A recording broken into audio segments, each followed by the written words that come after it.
Kawan pajak, bagaimana kabarnya pagi hari ini? Mudah-mudahan kawan pajak semua selalu dalam keadaan sehat walafiat ya. Nah, kita pagi ini akan membahas apa nih kawan pajak? Tentunya kita akan membahas peraturan-peraturan yang bermanfaat buat kawan pajak semuanya. Oleh karena itu, di pagi hari ini saya sudah hadirkan narasumber kita yang luar biasa. Ada Mas Asadi. Apa kabarnya Mas Asadi? Alhamdulillah baik Mbak Dewi. Gimana kawan pajak Alhamdulillah. semuanya? Salam sehat dan salam bahagia. Semoga kawan pajak di sana selalu diberi kesehatan dan kebahagiaan. Amin. Nah, Mas Asadi, biasanya narasumber kita ini nih ada dua Ada nih. dua, iya. Sekarang cuma Mas Asadi aja ini. Iya, kita narasumber satunya sedang cuti Mbak, jadi ya kita berdua aja Mbak untuk Oke, pagi ini. baik. Kayaknya dengan Mas Asadi juga udah luar biasa nih kawan pajak narasumbernya. Kita akan kulik-kulik ya. Oke, nah kita hari ini akan membahas apa sih Mas nih tema hari ini? Pagi ini kita akan bahas salah satu insentif atau fasilitas di bidang perpajakan Mbak Dewi. Oke, insentif lagi ya. Iya, fasilitas di bidang perpajakan itu kan ada fasilitas di bidang PPH, ada fasilitas di bidang PPN. Di bidang PPN itu kan ada fasilitas tidak dipungut, ada fasilitas dibebaskan. Nah, aturan fasilitas tidak dipungut dan dibebaskan itu sebelumnya telah diatur di PP 49 tahun 2022 tentang PPN dan PPNBM yang dibebaskan atau tidak dipungut. Oke, kawan pajak pasti udah paham PP 49 ini ya karena udah terbit lama ya. Nah, fasilitas-fasilitas dibebaskan atau tidak dipungut tersebut itu kalau kita bagi menjadi dua itu ada yang karena barangnya, ada yang karena lokasi penyerahannya. Nah, karena barangnya itu barang strategis, misalnya penyerahan vaksin polio itu dibebaskan tuh karena barangnya barang strategis. Vaksin COVID juga itu dibebaskan. Kemudian ada juga yang mendapatkan fasilitas tidak dipungut karena penyerahannya ke tempat tertentu atau ke tempat-tempat tertentu seperti kawasan bebas, pelabuhan bebas, kawasan ekonomi khusus, dan kawasan berikat. Oke, kawasannya banyak sekali ya Mas ya. Khusus pagi ini karena tadi banyak fasilitas. Banyak banget ini. Kita akan membahas tentang fasilitas-fasilitas di kawasan berikat, fasilitas PPN tidak dipungut, serta fasilitas lainnya di kawasan berikat. Oke. Jadi kita pagi hari ini nih kawan pajak fokusnya untuk fasilitas di kawasan berikat. Oke, nanti untuk kawasan-kawasan lainnya next mungkin di kesempatan lain. Oke, baik. Banyak juga ya Mas ternyata ya fasilitas-fasilitas di bidang PPN ya. Betul. Oke, di kawasan berikat. Nah, sebenarnya kawasan berikat itu apa sih kalau orang awam mungkin yang baru pertama kali dengar kawan pajak juga belum familiar gitu. Kawasan berikat diikat akan hal apa ini, aturankah atau bagaimana itu dan tujuannya tuh seperti apa sih, kenapa dibuat kawasan berikat, bisa dijelaskan lebih? Nah, kawan pajak, kawasan berikat ini secara payung hukum sebelumnya ada di Undang-Undang 42 tahun 2009 di pasal 16B itu Undang-Undang 42 tahun 2009 tentang PPN sebagaimana telah diubah dengan Undang-Undang 7 2021 tentang HPP, bahwa kawasan PPN tidak dipungut untuk penyerahan di kawasan tertentu untuk mendukung ekspor dan hilirisasi industri dalam rangka prioritas nasional. Kemudian dari undang-undang tersebut ada turunannya Mbak Dewi. Ada PP 32 tahun 2009 yang telah diubah terakhir dengan PP 85 tahun 2015 tempat penimbunan berikat. Nah, dari PP tersebut kemudian turun lagi nih ke PMK-nya. Ada PMK 131 tahun 2018 yang diubah dengan PMK 65 tahun 2021 tentang kawasan berikat, betul. Nah, karena masih ada persepsi yang kadang ini persepsinya lain, kemudian baru-baru ini Dirjen Pajak mengeluarkan surat edaran terbaru Mbak Dewi. SE 3 tahun 2024. Nah, di SE 3 ini baru sekali berarti ya. Baru sekali. Ini tentang penjelasan tentang pelaksanaan kewajiban perpajakan di kawasan berikat. Sebenarnya SE ini bukan mengatur hal yang baru. SE ini tidak mengatur, menambah hal-hal baru dari PMK-nya. Betul. Ini hanya menjelaskan agar apa yang di PMK 65 itu tidak multitafsir. Jadi dijelaskan di SE 3 ini Mbak Dewi. Lebih penjelasan detail. Betul. Nah, tadi Mbak Dewi nanya kawasan berikat ini apa? Nah, di PMK 65 itu sudah dijelaskan bahwa sudah disebutkan juga ya, tuh kawasan berikat itu apa. Nah, kawan pajak, ada beberapa hal yang perlu kita ketahui kawasan berikat itu apa. Di situ ada tempat penimbunan berikat, ada kawasan berikat. Oke, Nah, tempat penimbunan. Bayangan betul, kawan pajak semua buat ditimbun berarti ditumpuk ditumpuk gitu gitu. ya, tempatnya itu. Iya. Nah, seperti apa tuh Jadi Mas kalau kalau dari tempat penimbunan berikat eh, itu adalah bangunan, tempat atau kawasan yang memenuhi persyaratan tertentu yang digunakan untuk menimbun barang hmm, dengan tujuan tertentu. Nah, tujuan tertentunya apa? hmm, Ya tadi di pasal 16B itu tujuan tertentunya adalah untuk kemudahan ekspor. Jadi semua oke. yang masuk di kawasan berikat atau tempat penimbunan itu tujuannya adalah untuk ekspor. Berarti kata kuncinya untuk Ekspor ekspor betul. ya. Itu kan Oke. tempat penimbunan berikat. Nah, kawasan berikatnya sendiri itu Hmm, apa? Nah, kawasan berikat itu adalah tempat penimbunan-penimbunan berikat, tempat penimbunan berikat eh, apa ya yang berasal dari tempat lain dalam pabean untuk diolah dan digabungkan sebelum diekspor atau diimpor kembali.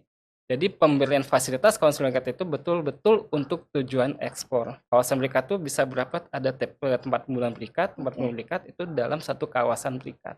Oke, oke. Tadi saya dengar kata diekspor. Hanya untuk tujuan diekspor saja atau untuk bisa untuk diimpor? Impor Iya. kembali misalnya ada diimpor masuk, kemudian diekspor, direimpor kembali gitu. Oh, oke. Tapi Diimpor tujuan untuk utama dipakai juga? kalau untuk kawasan berikat itu hanya untuk ekspor. Kalau untuk digunakan itu Oke. tidak mendapat fasilitas. Oh, oke, oke, oke, oke. Ngerti, ngerti, ngerti. Nah, itu tadi kan tentang kawasan berikat nih, kawan Mm, pajak ya.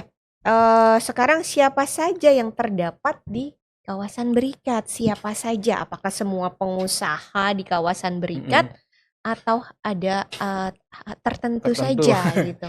Jadi Gimana nih ya Mas kalau di kawan pajak aturannya, itu menurut aturannya? di PMK 65 itu Hmm, disebutkan bahwa sebenarnya ada yang apa yang berproses apa hmm. yang melakukan kegiatan di kawasan berikat itu secara garis besar ada tiga, Mbak Dewi. Oke, ada Itu ada tiga. penyelenggara kawasan berikat, Oke, ada pengusaha kawasan berikat, ada juga PDKB, pengusaha di kawasan berikat.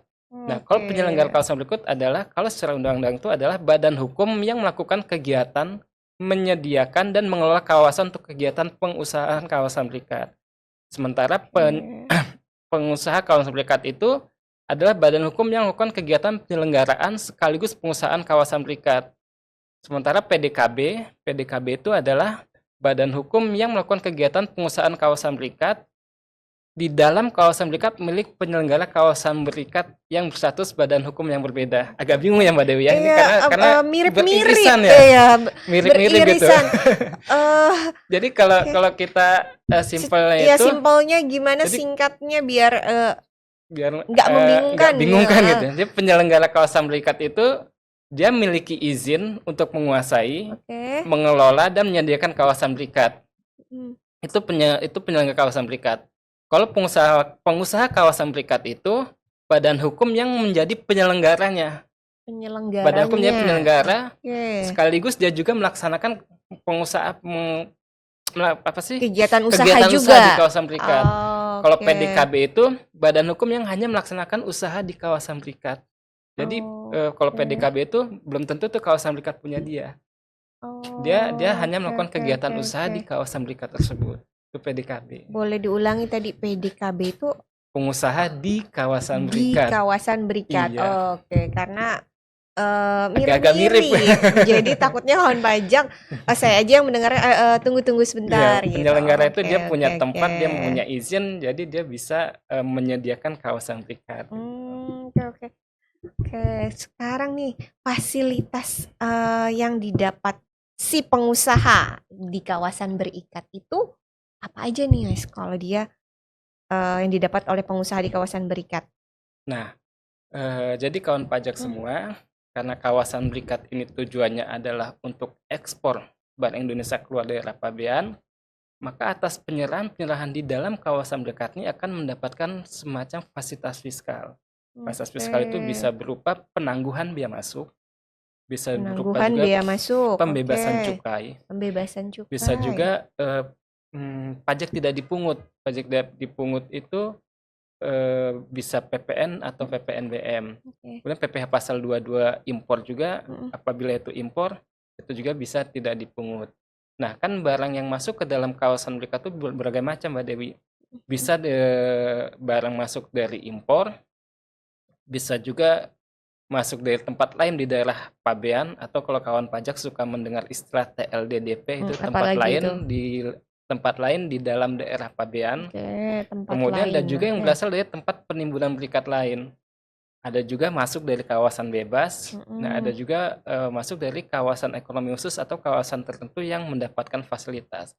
Nah, eh, ketika barang-barang itu masuk ke dalam suatu kawasan berikat, itu mereka akan mendapatkan fasilitas itu. PPN tidak dipungut, Oke. kemudian PPh 22 impor tidak dipungut, pembebasan bea masuk, pembebasan cukai, selama barang yang masuk tersebut adalah untuk diekspor. Diekspor Iya. itu ya. Oke, baik. Nah, semua penyerahan ke kawasan berikat apakah mendapatkan fasilitas tersebut nih, Mas? Udah penyerahan nih ke kawasan berikat, masuk barangnya. Apakah mendapatkan fasilitas yang tadi telah disebutkan sama Mas Adi yang banyak itu? Ya. Jadi kawan pajak, tadi kan udah kita bahas kawasan berikat itu buat ekspor. Sambil pelan-pelan nih Mas jelasinnya, karena lumayan mirip-mirip nih Iya, Mas. mirip-mirip ya. Jadi karena tujuan akhirnya untuk ekspor, jadi ya tidak semua barang Mbak Dewi. Barang-barang itu adalah barang-barang yang memang nanti masuk ke kawasan berikat, diolah, kemudian atau digabungkan atau diproses, kemudian untuk diekspor ke luar daerah pabean. Nah, barang-barangnya itu bisa merupakan barang yang dipergunakan sebagai bahan baku. Bahan baku, katakanlah kita mau ekspor baju ya, tekstilnya masuk itu sebagai bahan baku, itu ketika dia masuk ke kawasan berikat itu akan mendapat fasilitas. Bahan baku ya. Kemudian bahan penolong atau bahan pengemas atau alat bantu pengemas atau barang contoh itu juga akan barang mendapat, contoh juga termasuk ya? termasuk barang contoh itu. Kemudian ada barang modal, ada bahan bakar, peralatan kantoran atau keperluan penelitian dan pengembangan yang dilakukan di kawasan berikat. Iya, pasti ada penelitian Iya, pengembangan ya. Itu betul, juga itu termasuk juga ya. termasuk yang ketika pemasukan ke dalam kawasan berikat itu akan mendapat fasilitas-fasilitas tadi. Selain itu ada juga barang jadi maupun barang setengah jadi untuk digabungkan sebagai hasil produksi. Oh, setengah jadi juga Betul, mendapat barang setengah jadi fasilitas untuk ya? fasilitas. Oke. Setengah jadi misalnya produk A masuk ke kawasan berikat, digabungkan dengan produk B, nanti keluar gitu ke diekspor. Untuk Nah, diekspor. atas itu tidak dikenakan PPN. Oh, Kemudian ada juga hasil produksi yang dimasukkan kembali. Dimasukkan kembali ke itu kawasan berikat. kayak apa itu Mas contoh? Misalnya produksi Realnya, kawasan berikat, kita keluarkan ke katakanlah ekspor atau ke mana, nanti ketika dimasukkan lagi itu dikenakan PPN tidak dipungut. Ada juga hasil produksi dari kawasan berikat lain. Nah, kawasan berikat lain itu kan memproduksi juga, belum tentu dia diekspor. Oh, Tapi dia kawasan berikat juga. Iya, kawasan berikat juga, betul. Oke. Jadi masuk ke kawasan berikat B misalnya, nah itu tetap mendapat fasilitas. Oh, Nah, oke. kemudian barang yang mendapat fasilitas itu yang termasuk bahan baku, kemudian bahan penolong, bahan pengemas tadi yang ditujukan untuk ekspor itu baik diolah atau digabung terlebih dahulu di kawasan berikat sepanjang apabila itu barang milik subjek pajak luar negeri pun itu tetap mendapat fasilitas Mbak Dewi. Oh, iya. Subjek pajak luar Betul, negeri. jadi intinya sih barang itu untuk ekspor, untuk kegiatan ekspor, baik itu bahan baku ataupun bahan penolong. Untuk mendukung kegiatan perekonomian ya, misalnya, ekspor ini ya. Tapi kayak misalnya barang konsumsi Mbak Dewi, barang konsumsi itu tidak bisa. Selain untuk keperluan ekspor, itu tidak mendapat fasilitas.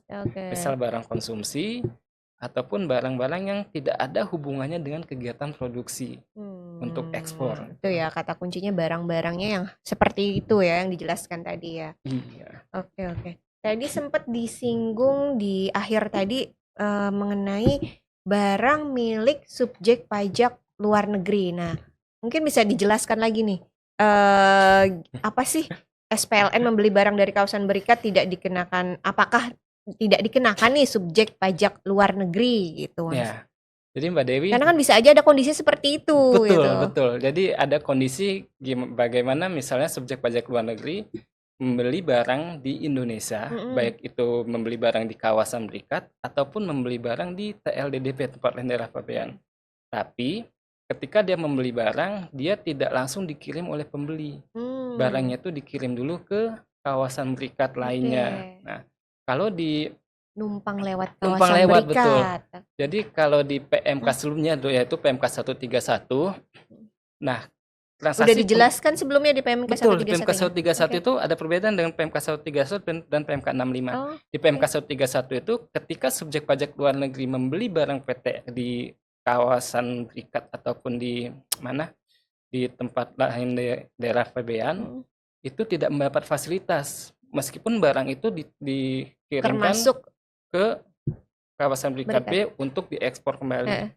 Itu sebelum tidak mendapat Oh, fasilitas. sebelumnya tidak mendapat Betul. fasilitas.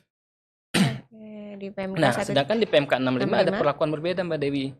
Yaitu transaksi pembelian barang oleh subjek pajak luar negeri itu terutang PPN tapi mendapatkan fasilitas sepanjang barang yang dibeli tersebut merupakan bahan baku yang dimasukkan ke kawasan berikat untuk diolah lebih lanjut. Nah, jadi subjek pajak luar negeri itu masih dapat memanfaatkan PPN tidak dipungut sepanjang BKP tidak keluar dari kawasan berikat. Jadi ya betul-betul dia itu masuk ke kawasan berikat untuk diolah gitu. Nggak di misalnya sudah ke luar negeri beli barang ke PTA di dalam negeri, sama PTA dikirim ke kawasan berikat. Nah, dari kawasan berikat itu harus dikirim ke luar negeri. Itu baru dia mendapat fasilitas. Tapi ketika dia sudah di kawasan berikat ternyata dijual di dalam negeri, nah itu yang tidak mendapat fasilitas. Berarti yang seperti itu subjek pajak luar negeri mendapatkan yang kegiatannya seperti itu ya transaksinya. Oke. Nah, sekarang apakah wajib pajak itu secara otomatis mendapatkan fasilitas perpajakan nih Mas?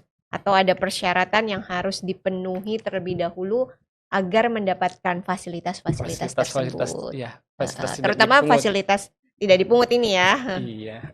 Jadi Mbak Dewi dan kawan pajak semua, untuk mendapatkan fasilitas tidak dipungut ini, tidak dipungut PPN atau PPNBM atas penyerahan barang di kawasan berikat, maka pengusaha kawasan berikat atau penyelenggara kawasan berikat itu harus telah memiliki dokumen persetujuan pemasukan barang.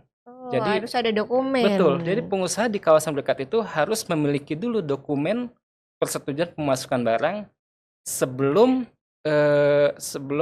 barang itu masuk atau sebelum pembuatan faktur pajak. Sebelum faktur pajak dibuat atau seharusnya dibuat. Kalau sudah terlanjur masuk?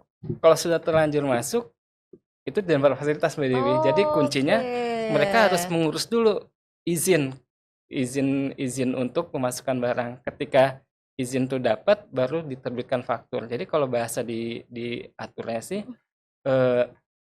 dokumen persetujuan itu harus dibuat sebelum saat faktur pajak dibuat atau seharusnya dibuat. Nah, kata kuncinya nih, saat faktur pajak dibuat atau seharusnya dibuat. Nah, kalau kita mau refresh lagi, kapan sih faktur pajak itu dibuat? Nah, kapan faktur pajak itu harus dibuat? Itu kita refresh lagi ke PP 44 ya. PP 44 tentang PPN itu di pasal berapa? Pasal 23 kalau nggak salah itu. Pasal 23 itu bahwa faktur pajak itu harus dibuat pada saat penyerahan BKP atau penyerahan JKP atau pada saat penerimaan pembayaran. Dalam hal penerimaan pembayaran terjadi lebih dahulu daripada penerimaan barang. Contohnya kayak apa ya, biasanya sih kalau lazim itu uang muka ya. Nah, ketika uang muka itu berarti sebelum barang diterima kan dia udah menerima pembayaran, dia harus membuat faktur pajak. Atau ada lagi saat penerimaan termin atau saat ekspor atau saat lain yang ditentukan oleh PMK tersendiri. Jadi pihak pembeli, pihak di dalam kawasan berikat maupun pihak penjual PPKP yang menyerahkan barang ini harus sama-sama memahami hal tersebut agar si pihak pembeli ini dapat memanfaatkan fasilitas tidak dipungut.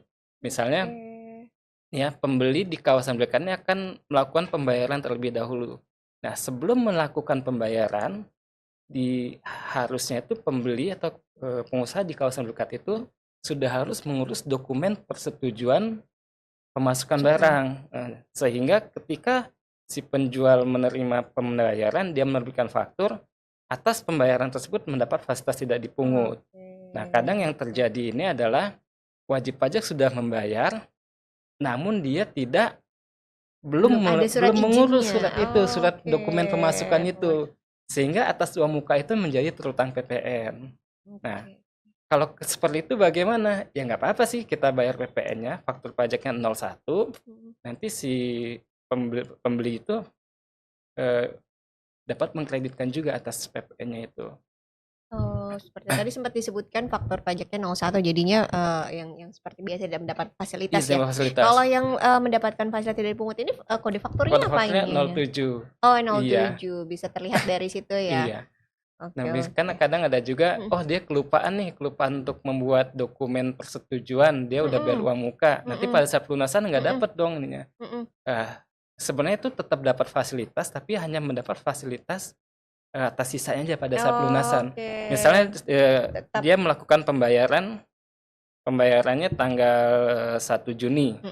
Tanggal 1 Juni, tapi dokumen persetujuannya itu baru Belum dibuat, ada. belum ada, Iya. baru dibuatnya tanggal 5 Oke, Juni. Nah, atas yang pembayaran 1 Juni ini, dia tidak mendapat fasilitas, tidak dipungut. Tetapi ketika pelunasan di akhir Juni, nah atas pelunasannya tersebut dia Sudah ada mendapat surat fasilitas. gitu ya. Nah, dokumen persetujuannya apa sih? Nah, dokumen persetujuannya itu biasanya itu yang kita sebut sebagai SPPB. Oh, SPPB itu surat persetujuan pemasukan barang atau surat pemberitahuan jalur merah. Nah, itu sepanjang wajib pajak memiliki itu sebelum memasukkan barang atau sebelum membuat faktur, wajib pajak dapat memanfaatkan fasilitas tidak dipungut itu. Berarti yang perlu di-highlight kawan pajak semua, jangan lupa untuk membuat surat persetujuan pemasukan barang. Betul, itu dulu diurus sebelum faktur dibuat atau Karena seharusnya dibuat. tanpa itu tidak akan mendapat fasilitas, itu tidak semacam dipungut. izin, semacam permit Kuncinya untuk kunci, ya? kunci untuk masuk fasilitas itu, Mbak Dewi. Baik, kawan pajak itu perlu diingat. Jadi ya memang ketika tidak ada surat persetujuan pemasukan barang tersebut, ya tidak bisa mendapatkan fasilitas. Iya, tidak dapat itu fasilitas. sudah jelas ditegaskan dalam aturannya ya Mas. Betul. Ya. Oke, baik. Cukup jelas Mas Adi. Nah, sekarang nih Mas, dari sisi penerimanya. Nah, kalau tadi kan itu dari sisi penerimanya. Betul, ya, harus ngebahasnya dokumen, ya. harus Ngurus dokumen nih. dokumennya. Nah, kalau pembelinya harus mengurus dokumen persetujuan pemasukan barang, sedangkan dari sisi PKP yang menyerahkan barang itu bagaimana? Nah, kalau kewajiban PKP yang menyerahkan barang itu dia ya sama seperti kewajiban PKP lainnya, dia harus membuat faktur pajak. Jadi kayak yang umum, pengusaha umum ya. Harus membuat faktur pajak. Nah, termasuk apabila ada uang muka. Nah, termasuk ada uang muka